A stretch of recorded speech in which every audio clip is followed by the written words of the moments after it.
ഞാൻ ഇന്ന് പറയാൻ പോകുന്ന ഫുട്ബോൾ പ്ലെയറിനെ കുറിച്ച് പണ്ടെല്ലാവരും കുറ്റം പറഞ്ഞിട്ടും പരിഹസിച്ചിട്ടുമൊക്കെ ഉണ്ടായിരുന്നു. അതിനുശേഷം എല്ലാ ആരാധകരും അവനെ പുകഴ്ത്തി പറയുകയും നെഞ്ചിലിട്ട് നടക്കുകയും ചെയ്തിരുന്നു. പക്ഷേ ഇപ്പോൾ ഇതാ അവൻ വീണ്ടും ഫോം ഔട്ട് ആയിരിക്കുകയാണ്. അതുകൊണ്ട് തന്നെ പണ്ടത്തെ പോലെ അവനെ വീണ്ടും എല്ലാവരും വിമർശിക്കാനും കൂടാതെ തന്നെ അവന് പകരം മറ്റൊരു താരത്തെ കളിക്കളത്തിലേക്ക് ഇറക്കാനുമൊക്കെ ആവശ്യപ്പെടുന്നു. എനിക്ക് മനസ്സിലാവുന്നില്ല എന്താണ് കേരള ബ്ലാസ്റ്റേഴ്സ് എഫ്സിയുടെ ആരാധകർ ഇങ്ങനെ ആയി പോയത് എന്നുള്ളത്. ഏതൊരു പ്ലെയർ ആയാലും, അതും ഏതൊരു ടീമിന്റെ പ്ലെയർ ആയാലും അവരുടെ സങ്കടത്തിലും സന്തോഷത്തിലും കൂടെ നിൽക്കുന്നവരാണ് ആത്മാർത്ഥമായ യഥാർത്ഥമായ ആരാധകർ എന്നുള്ളത്. ഇതായും ഞാൻ ഇത്ര നേരം പറഞ്ഞു വന്നിട്ടുള്ളത് കേരള ബ്ലാസ്റ്റേഴ്സ് എഫ്സിയുടെ മലയാളി ഗോൾ കീപ്പർ ആയിട്ടുള്ള വൺ ആൻഡ് ഓൺലി സച്ചിൻ സുരേഷിനെ കുറിച്ചാണ്.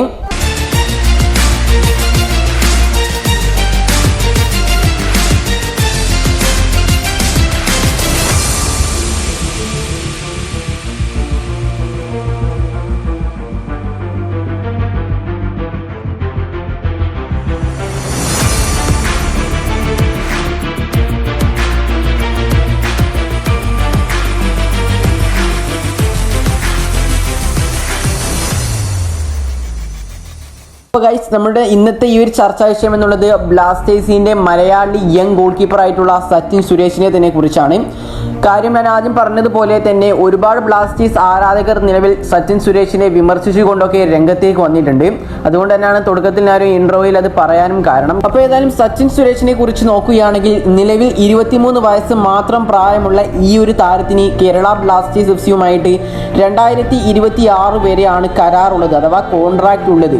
കൂടാതെ തന്നെ ഈ ഒരു താരത്തിന്റെ പിഴവ് കൊണ്ട് കേരള ബ്ലാസ്റ്റേഴ്സ് എഫ്സിക്ക് 2 മത്സരങ്ങളിൽ, അഥവാ ബ്ലാസ്റ്റേഴ്സിന്റെ ഈ നടന്നിട്ടുണ്ടായിരുന്ന അവസാനത്തെ 2 മത്സരങ്ങളിൽ ഗോളും വാങ്ങേണ്ടി വന്നിട്ടുണ്ട്.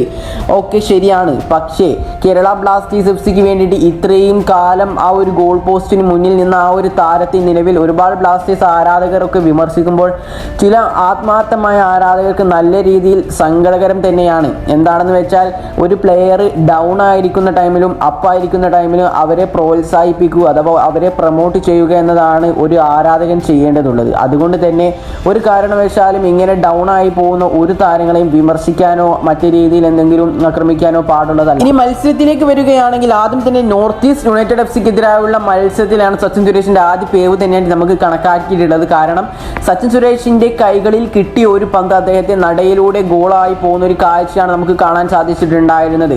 പക്ഷേ അന്നൊന്നും ബ്ലാസ്റ്റേഴ്സ് ആരാധകർ അധികമൊന്നും സച്ചിൻ സുരേഷിനെ വിമർശിച്ചിട്ടുണ്ടായിരുന്നില്ല. ഇപ്പോൾ അവസാനം നടന്ന ഒഡീഷ എഫ്സിക്കെതിരായുള്ള മത്സരത്തിലാണ് കൂടുതലും സച്ചിൻ സുരേഷിനെ കുറിച്ച് ഒരുപാട് ആരാധകർ താഴ്ത്തി പറയാനും വിമർശിക്കാനും ഒക്കെ തുടങ്ങിയിട്ടുള്ളത്. കാരണം എന്താണെന്ന് വെച്ചാൽ സച്ചിൻ സുരേഷിന്റെ പിഴവിൽ നിന്നായിരുന്നു ആ ഒരു ഗോൾ വന്നിട്ടുണ്ടായിരുന്നത്. താരത്തിന് കയ്യിൽ പിടിക്കാൻ പറ്റുന്ന ബോൾ ആയിരുന്നു, പക്ഷേ എന്നിരുന്നാൽ കൂടി താരത്തിന് പിടിക്കാൻ സാധിച്ചിട്ടില്ല. അതുകൊണ്ട് തന്നെ അലക്സാണ്ടർ കോയ്ഫിന്റെ ദേഹത്ത് തട്ടി ബോക്സിലേക്ക് പോകുന്ന ഒരു കാഴ്ച നമുക്ക് കാണാൻ സാധിച്ചിട്ടുണ്ട്. ഏതായാലും എനിവേ സച്ചിൻ സുരേഷിന്റെ ഭാഗത്തു നിന്നും ഒരുപാട് പിഴവുകൾ വരുന്നുണ്ട് എങ്കിലും താരത്തെ താഴ്ത്തി പറയാൻ തരത്തിലുള്ള പേവുകളൊന്നും താരത്തിന്റെ ഭാഗത്ത് നിന്ന് വന്നിട്ടില്ല എന്നാണ് എൻ്റെ അഭിപ്രായം എന്നുള്ളത്.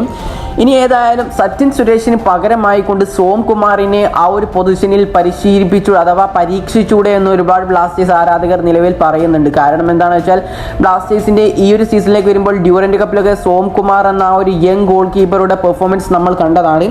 സോം കുമാറിന് ഏതായാലും കേരള ബ്ലാസ്റ്റേഴ്സ് എഫ്സിയുമായിട്ട് 2028 വരെ കോൺട്രാക്റ്റ് ഉണ്ട്. കാരണം താരത്തിന് നിലവിൽ വെറും 19 വയസ്സ് മാത്രമായിട്ടേ ഉള്ളൂ.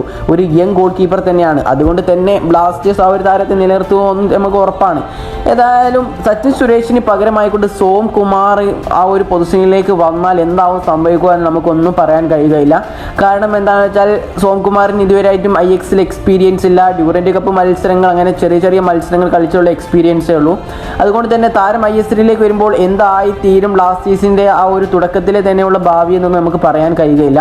ഏതായാലും താരത്തെ നമുക്ക് വിമർശിക്കാനും കഴിയുകയില്ല. കാരണം എന്താണെന്ന് വെച്ചാൽ സച്ചിൻ സുരേഷും ഇതേ സാഹചര്യത്തിലൂടെ തന്നെയാണ് വന്നത്. ആദ്യം തന്നെ ഡ്യൂറന്റ് കപ്പിൽ വന്നു. ഡ്യൂറന്റ് കപ്പിൽ താരത്തിന്റെ ഭാഗത്തു നിന്നും ഒരുപാട് മിസ്റ്റേക്കുകളൊക്കെ വന്നിട്ടുണ്ട്. പക്ഷേ ആ ഒരു മിസ്റ്റേക്കുകളെല്ലാം തരണം ചെയ്യാൻ വേണ്ടി നമ്മുടെ പഴയ പരിശീലകനായ ഇവാൻ വുക്കോമാനോവിച്ച് വീണ്ടും സച്ചിൻ സുരേഷിനെ ISLയിലെ ആദ്യ ഗോൾ കീപ്പർ ആയിക്കൊണ്ട്, ഫസ്റ്റ് ചോയ്സ് ഗോൾ കീപ്പർ ആയിക്കൊണ്ട് നിയമിക്കുന്ന കാഴ്ചയാണ് നമുക്ക് കാണാൻ സാധിച്ചിട്ടുണ്ടായിരുന്നത്.